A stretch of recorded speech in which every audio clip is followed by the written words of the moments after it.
sure to check out Ageless Geeks for your figures and collectibles. So what is going on, my fellow collectors? How is everybody doing today?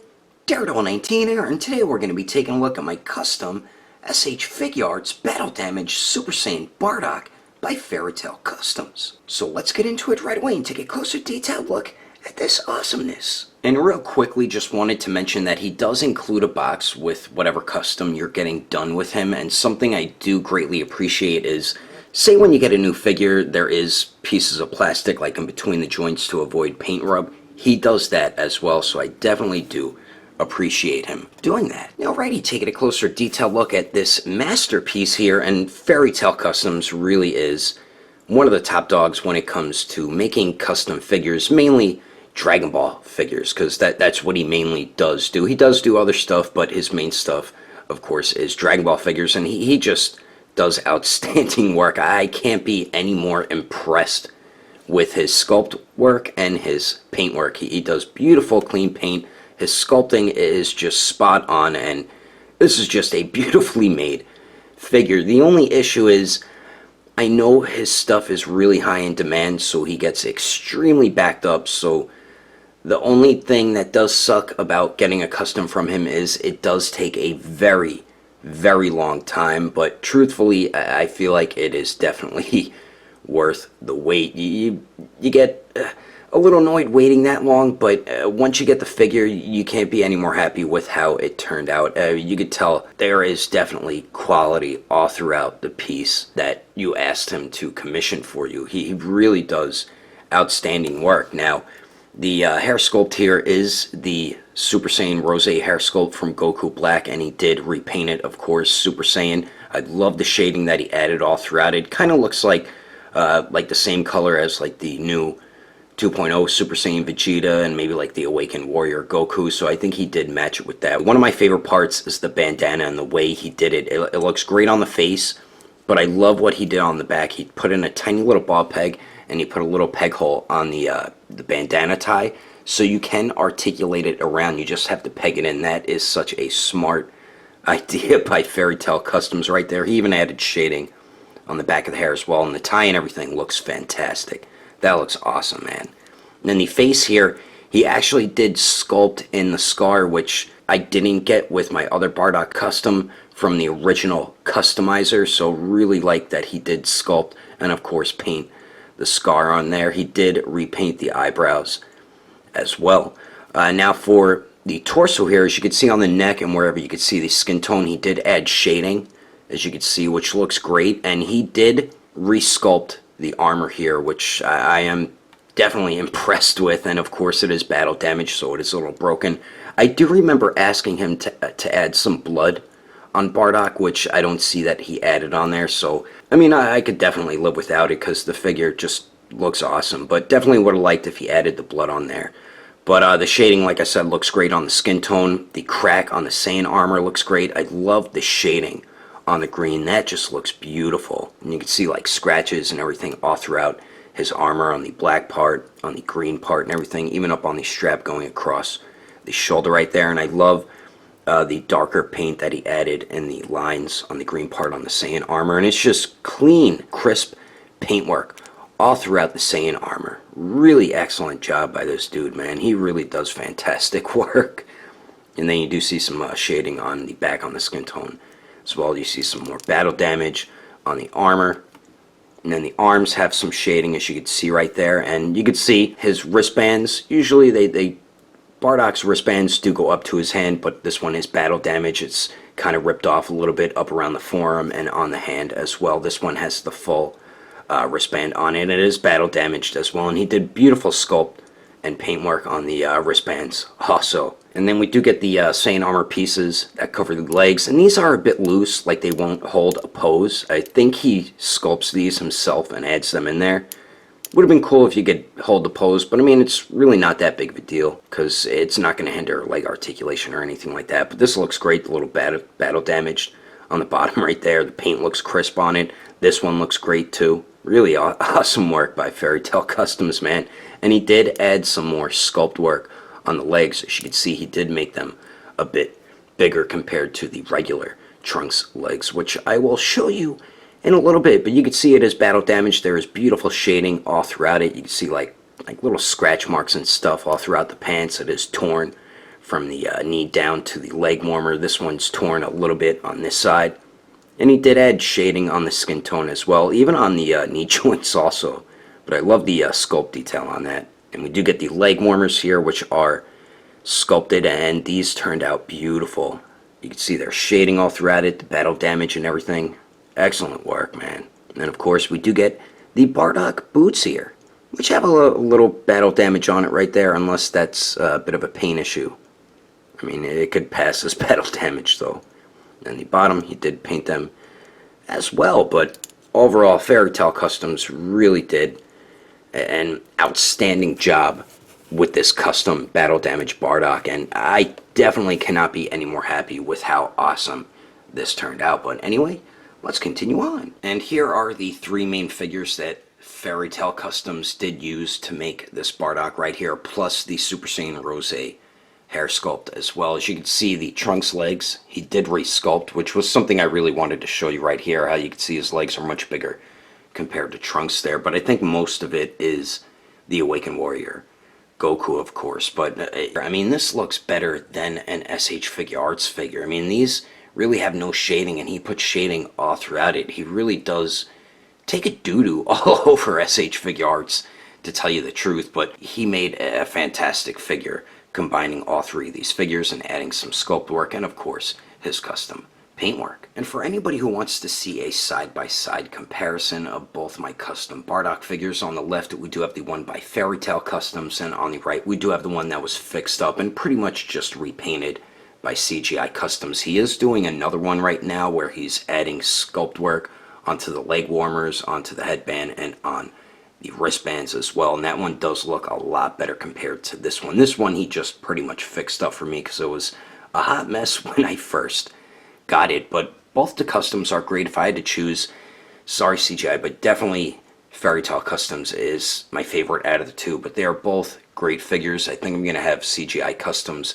add the leg warmers on this BARDOCK here, because like I said, his new one does look awesome, but these are both great customs by some great customizers. Moving on to the accessories, this custom BARDOCK is included with some basic SH Figuarts Dragon Ball figure accessories, and then I do have these two effects in case I want to pose him with one of these effects doing his one move when he was trying to kill Frieza. So what we do get with this custom BARDOCK, we do get three alternate faces along with the bandana tie. And starting on the left, we do get the basic stern face, then in the middle we do get the angry teeth gritted face, then on the right we do get the yelling screaming face, and we get some excellent paint and sculpt throughout all three faces, and the scars on all three faces are sculpted and painted. You can even see some shading on the bandana as well, in between the wrinkles and stuff, and the bandana tie also turned out really great. I'll show you how to swap the faces and put on the bandana tie right now. So the way you swap the faces is basic for any SH Figuarts Dragon Ball figure. It is the Super Saiyan Rose Goku black hair sculpt, so it's the same way you swap those faces. Take the bangs off and then take the face off, take a new face here, peg that one in, and then peg the bangs back on, and then there you go, as simple as that. And the way you get the bandana on, you can see the ball peg right there. All you have to do is just peg that in, and then there you go. You can articulate that around. And then my other custom BARDOCK does have a scouter, so I could technically use it with this one if I wanted to. Let's see if the bangs get in the way. Nah, yeah, I can use it with this BARDOCK if I wanted. So definitely awesome. So I do get that stuff with this custom BARDOCK. And then I also get the Saiyan tail that wraps around his waist. And I don't know if he painted this or not. It is different compared to the 2.0 Scouter Vegeta tail. As you can see right here, it is a different color brown. Maybe it's because it was too small to wrap around his waist, I'm guessing. And you can see the ball peg is a little bit bigger, but it kind of sucks because I can't use the tail that isn't wrapped around their waist on this BARDOCK. But definitely cool that this is included with the figure. But I did notice like like over here, it looks like a knife cut through it or something like that. I don't know if you could see it right there. So, and I'll show you how that goes on in a second. And the way you get the Saiyan tail on is the same way you get Vegeta's on, the 2.0 Vegeta. Just wrap it around the figure's waist and then peg it into the butt peg hole, and then just peg the other part of the tail onto that, and then there you go. You have the Saiyan tail on there, which looks pretty damn cool. So we do get that. And then we finally get 10 alternate hands. And starting on the top right here, we do get a pair of fists, of course, which did come on the figure out of the packaging. Then we do get a pair of gripping type hands, a pair of martial art stance hands, a pair of Kamehameha hands, and then a pair of open palm blast hands. And all the right hands do have the wristbands on it, and we get some very nice sculpt detail on it and great paintwork as well. You could even see some shading on them also, and all the hands or faces are from the Awakened Warrior Goku. But anyway, that is all the accessories included with my favorite character from Dragon Ball Z. Let's keep moving on with the rest of the reviews, shall we? Now, for the height of the father of Goku, to the very top of his head, it looks like he's about 5 inches and a quarter of an inch tall, and to the very top of his Super Saiyan hair, it looks like he's around 6.5 inches tall. And then here he is compared to my custom SH Figuarts BARDOCK by CGI Customs, the SH Figuarts Resurrection of Final Form Frieza, the Battle Damaged Super Saiyan Gohan, and the Saiyan Raised on Earth Son Goku. And he does scale really well with the other SH Figuarts Dragon Ball figures. And then here he is compared to a bunch of the other SH Figuarts Dragon Ball figures. And then here he is compared to the Storm Collectible Smoke, the SH Figuarts Sage Mode Naruto, the Mafex Justice League Batman, and the Figma Black Swordsman Guts. And then here he is compared to the SH Figuarts Awakened Warrior Super Saiyan Goku and the Mystical 112 Deadpool. Anyway, there's some quick comparisons. Let's keep moving on with the rest of the review. So now for the articulation, and something that I really like about his customs is I'm not afraid to articulate it. I don't think any paint's going to rub off or anything like that, so that is definitely a big plus right there. So the bandana is on a ball peg, so you can move it all around, pivot up and down, and swivel it, so I do like that. The neck here is the basic SH Figuarts Dragon Ball articulation, so the upper neck joint goes forward and back a tiny bit, a little bit of pivot, then it does swivel. The lower neck just goes forward and back a little bit, so you can get Bardock to look down about that much, and then he looks up about that much. You do get a little bit of pivot at the lower neck, and then of course it does swivel as well. Then we do get a point of articulation at the torso here, and then at the waist, and it does move forward and back, and you can shift it up as well. You can get pivot out of it, and then it does swivel. I'm just being extra careful just in case. Then the waist does swivel, goes forward and back a little bit, and really doesn't pivot. These can hinge up and down, but like I said, they just are completely loose, so you really can't, they can't hold a pose, but it's not that big of a deal. Then we do get that little butterfly joint right there that the Awakened Goku has, but doesn't really get too much movement out of it, and you do get a little bit of a circular motion out of the arm. Then they do go out to the side about 90 degrees. They do go up and down. We do have bicep swivel, the double jointed elbows that bend in all the way. Then we do have a ball hinge on the wrist, so it does swivel and hinges back and forth.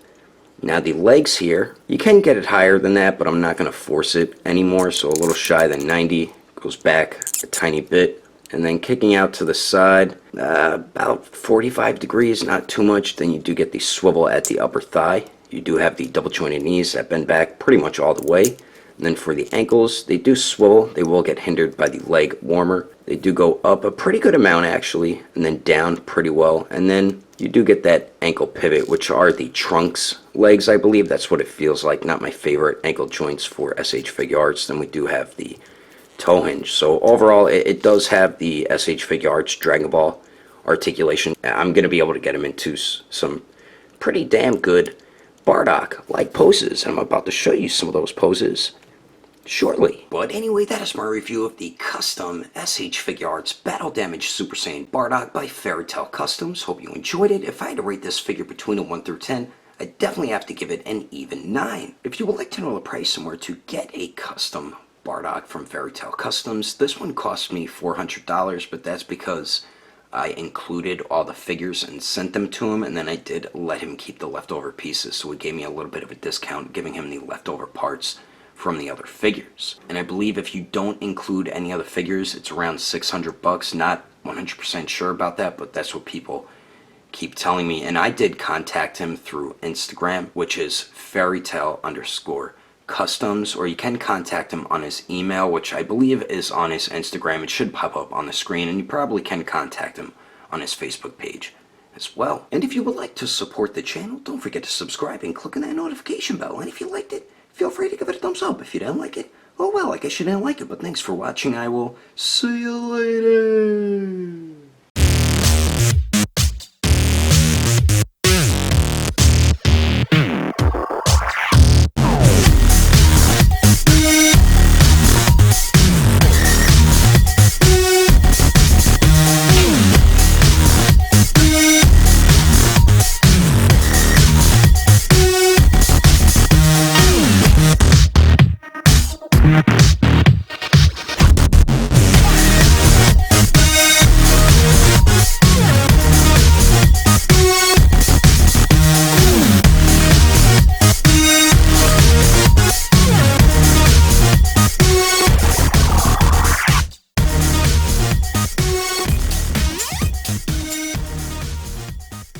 The SH Figuarts Sage Mode Naruto, the Mifex Choo. My custom SH Figuarts Choo. And for anybody who wants to see a side to side, and the way you swap the faces is